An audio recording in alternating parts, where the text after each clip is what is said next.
네, 이번 코너는 취재 파일입니다. 관심사가 큰 경제 이슈를 하나 골라 심층적으로 파헤쳐봅니다. 네, 건설 경기 침체로 최근 주택 공급 부족 우려가 커졌습니다. 정부에서도 공급 부족을 우려하면서 공급 활성화 대책을 펴고 있는 상황인데요. 그런데 일각에선 공급 부족에 앞서서 공급 과잉 충격이 먼저 올 수 있다는 경고가 나왔는데 어떤 내용일지 기업금융부 남승표 기자와 이야기 나눠보겠습니다. 네, 어서 오십시오. 안녕하십니까? 네, 이 주택 공급 부족을 걱정하는 우려는 많이 보도가 됐었는데 이 반대로 공급 과잉이 올 수 있다는 주장은 다소 생소합니다. 네, 그렇습니다. 최근 국토교통부에서 발표한 일련의 정책 흐름을 보면 네네. 공급 과잉보다는 공급 위축에 초점을 맞추고 이를 주택 공급을 활성화하는 데에 좀 방점을 맞추고 있습니다. 네. 대표적인 것이 작년 9월에 이제 발표했던 국민 주거 안정을 위한 주택 공급 활성화 방안입니다. 네. 정부는 당시 공급 대책을 발표하면서 이 배경에 대해 시장 상황에서 지금 시장에서 인허가가 전년 동기 대비 39%, 착공이 56% 감소했고 준공은 뭐 작년과 비슷하나 최근 감소하는 등 단기적으로 주택 공급이 위축된 상황이다. 이런 진단을 내놓은 바 있습니다. 네, 그래서 기억나는 게 그러니까 정부가 집도 더 빨리 그리고 더 많이 지을 수 있게 해주겠다 이렇게 약속을 했었죠. 그렇습니다. 정부는 이후에도 원활한 주택 공급을 위해서 작년 10월에 공공지원 민간 임대주택 공모 규모를 계획했던 것보다 1만 호를 더 추가를 했습니다. 네네. 그리고 이제 17개 시도와 정책 협의회를 열어가지고 주택 인허가 과정에서 이 사업 속도를 좀 높일 수 있는 방안이 없느냐 이런 부분들을 이제 함께 논의하기도 했고요. 네. 비슷한 시기에 주택 공급 대책 후속 조치를 속도감 있게 진행하고 있다 이런 그 중간 점검 결과를 밝히기도 했고. 네. 또 작년 11월에는 전국 5곳에 8만 호 규모의 신규 택지 후보지를 이렇게 선정했다 하면서 좀 공급 활성화 쪽에 힘을 주고 있다. 이런 모습들을 많이 보여줬습니다. 네네. 그러니까 말씀해 주신 대로 정부에서도 공급 부족을 우려해서 이렇게 관련 대책을 쏟아내는 상황인데 이 공급 충격이 올 수 있다는 주장은 어떻게 나오게 된 겁니까? 그러니까 먼저 좀 말씀을 드리자면 이 공급 지표에 대해서 잠깐 좀 정리를 하고 갈 필요가 있습니다. 공급 지표요? 네네네. 그러니까 정부에서 작년 9월에 주택 공급 활성화 대책을 발표할 때 이제 예를 들었던 것이 이제 인허가, 착공, 준공 등 세 가지 지표를 언급했습니다. 네네. 이게 이제 보통 보면은 인허가 같은 경우는 이제 인허가를 받은 날로부터 2년, 뭐 추가로 1년 이렇게 해서 한 3년 정도의 어떤 유동성이 있습니다. 네. 그리고 이제 착공과 분양은 보통 비슷한 시기에 들어가고요. 뭐 후분양 경우에는 보통 착공 들어가고도 공정률 60%가 진행된 이후에 이제 분양하기도 하고요. 네네. 그래서 약간 차이가 있는데 이제 착공 뒤 보통 2년에서 3년이면 준공을 마치고 입주하는 그런 실제로 시장에 공급되는 물량이 이제 나타난다 이렇게 볼 수 있습니다. 아, 그러니까 기준은 인허가 그리고 착공, 준공 이렇게 세 가지라고 말씀해 주셨는데 네네. 이제 우리가 지금 다루고 있듯이 공급이 그럼 부족인지 과잉인지를 판단하려고 할 때는 이 세 가지 중에 어떤 걸 봐야 됩니까? 그러니까 여기서 이제 조금 명확하게 기준을 봐야 되는데요. 주택 매매 시장을 염두에 두고 이제 바라본다면은 사실은 이제 분양입니다. 착공 분양 이 지표를 많이 보게 될 것이죠. 왜냐하면 분양을 받은 사람이 다시 또 뭐 주택을 매수한다거나 하는 거는 뭐 일부 다주택자 외에는 생각하기 어렵지 않습니까?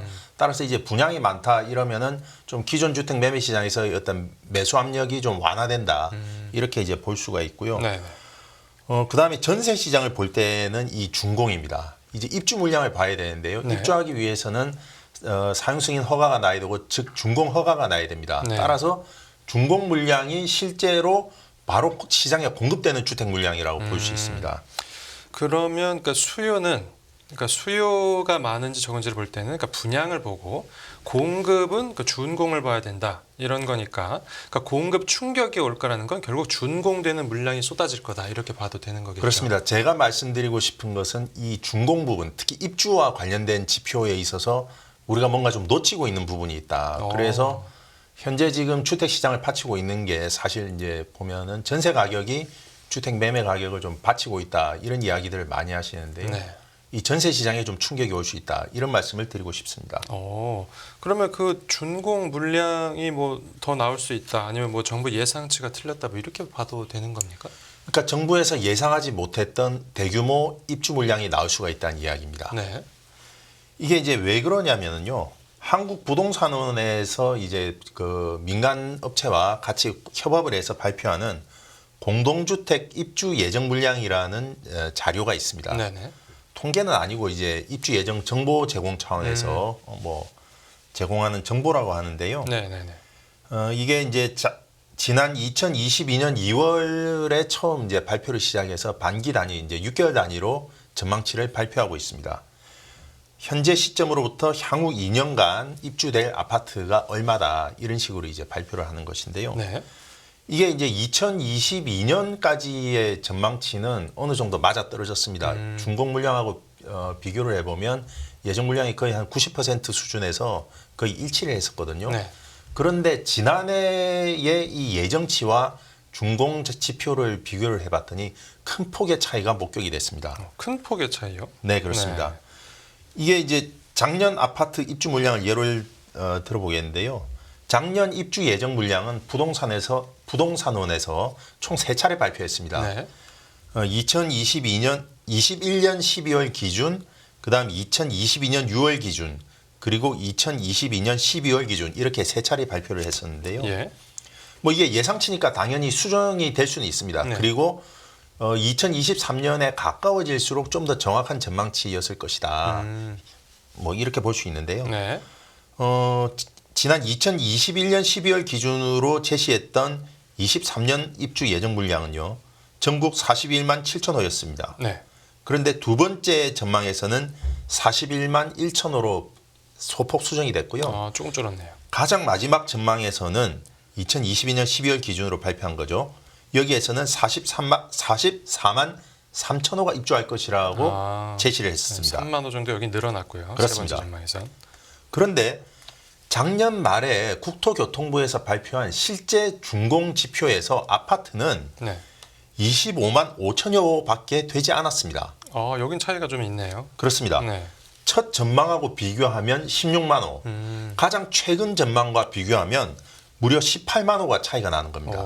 그러니까 전국적으로 보면 이 정부 통계에 잡히지 않고 이 숨어 있는 준공 물량이 최대 18만 원까지 나올 수도 있다 이런 건데. 그렇습니다. 그 가능성을 말씀드리는 겁니다. 이 전국은 뭐 그런데 이 서울과 수도권 지역만 빼서 보면 어떻습니까? 네. 아무래도 이제 서울 수도권 시장이 어떻게 될 것이냐 좀 관심이 많으실 텐데요. 네.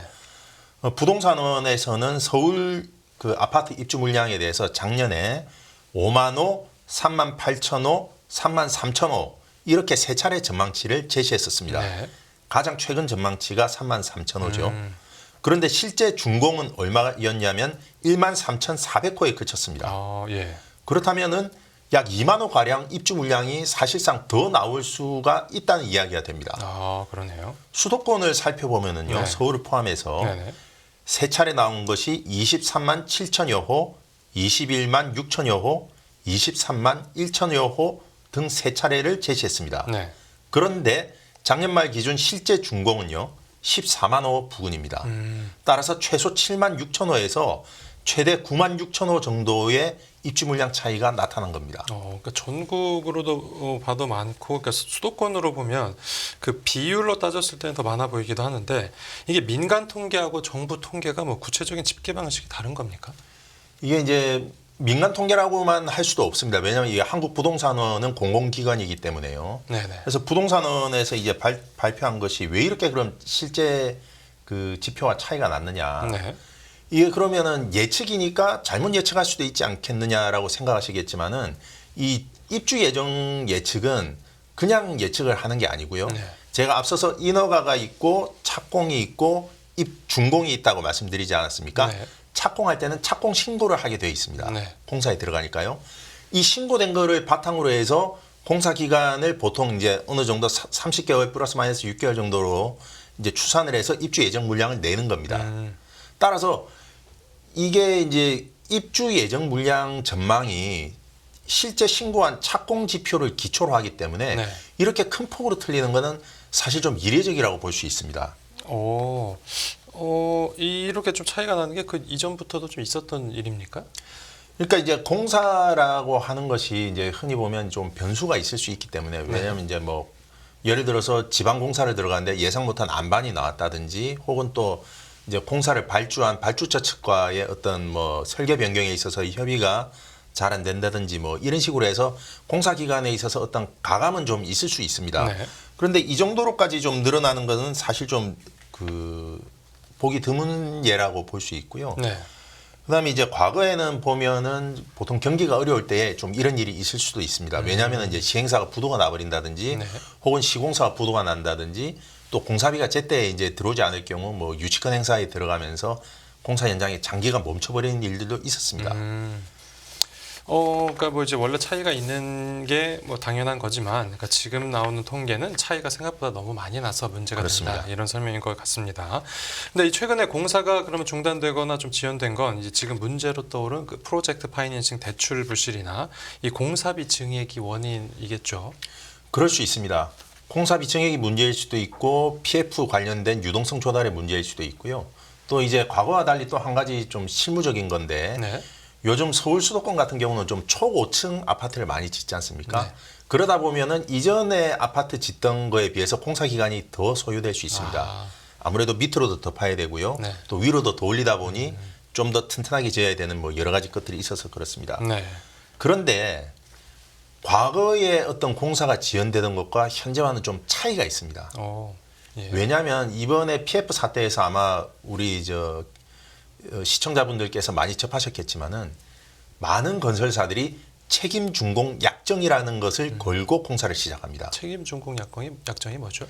그러니까 설령 공사비를 못 받더라도 일단 공사는 끝내겠다라는 네. 약정이 있을 수 있고요. 또 하나는 뭐냐면은 준공 기간이 언제면 반드시 이 기간까지는 공사를 하겠다라는 약속이거든요. 네. 따라서 이게 공사 기간이 늘어지거나 이래버리게 될 경우 설령 공사비 이제 분쟁이 생겨서 이게 공사 지연이 되더라도 어쨌든 건설사는 공사를 마쳐야 됩니다. 과거에는 발주처와 어떤 분쟁이 있어서 공사가 중단될 경우 공사를 아예 멈춰버리는 일도 있었다면 최근에 진행되고 있는 아파트 공사 같은 경우는 어쨌든 끝내기는 끝내야 된다는 겁니다. 그러니까 책임 준공 때문에 어떻게라도 하여간 준공이 되면 늦게라도 통계에 잡힌다, 이런 설명이군요. 그렇습니다. 반드시 나와야 된다는 이야기입니다. 네. 이제 좀 마무리할 시간이 됐는데 이제 정부가 이 문제에 대해서는 전혀 언급이 없는 상황인데요, 지금. 그렇습니다. 부동산원의 올해 내년 입주 예정 전망치를 보더라도 이것도 물론 소폭 수정이 되긴 했습니다만은 이 수정치가 한 1만 호 내외여서 이 18만 호라는 당초 23년도에 입주해야 되는 물량을 반영한 것 같지는 않습니다. 그렇다면 이 18만 호라는 대규모 물량이 입주가 되게 돼버리면 특히 예상 못한 시점에서 나오게 되면 전세 시장 같은 경우는 큰 충격을 받을 수가 있고요. 네. 예를 들어서 현재 지금 강동구 같은 경우는 올림픽 파크 포레온 1만 가구가 지금 입주 시기를 앞당기면서 전세 가격이 한 1억 정도 시세에 비해서 하락했다는 이야기 나오지 않습니까? 네. 그럼 이 18만 호가 올해와 내년에 집중 공급이 된다고 했을 때에는 전세 시장이 큰 충격을 받을 수 있고요. 그리고 아파트 분양에 있어서 잔금을 치르는 단계가 보통 입주인데요. 이 시기에 전세 가격이 큰 폭으로 하락해 버리면은 제대로 아파트 입주 잔금 납입이 되지 않을 수가 있고 이 경우에는 지금까지 PF 문제에 있어서 보통 브릿지론 단계, 인허가 단계에서가 유동성 문제가 불거졌었는데 네. 본 PF의 자금 회수가 문제가 되는 일도 벌어질 가능성이 있기 때문에 상당히 좀 걱정스럽다, 이렇게 말씀드릴 수 있겠습니다. 네, 오늘 말씀해주신 이 그림자 공급 문제 앞으로 어떻게 될지 지켜봐야 되겠습니다. 네, 오늘 취재 파일은 여기서 마무리하겠습니다. 잘 들었습니다. 감사합니다.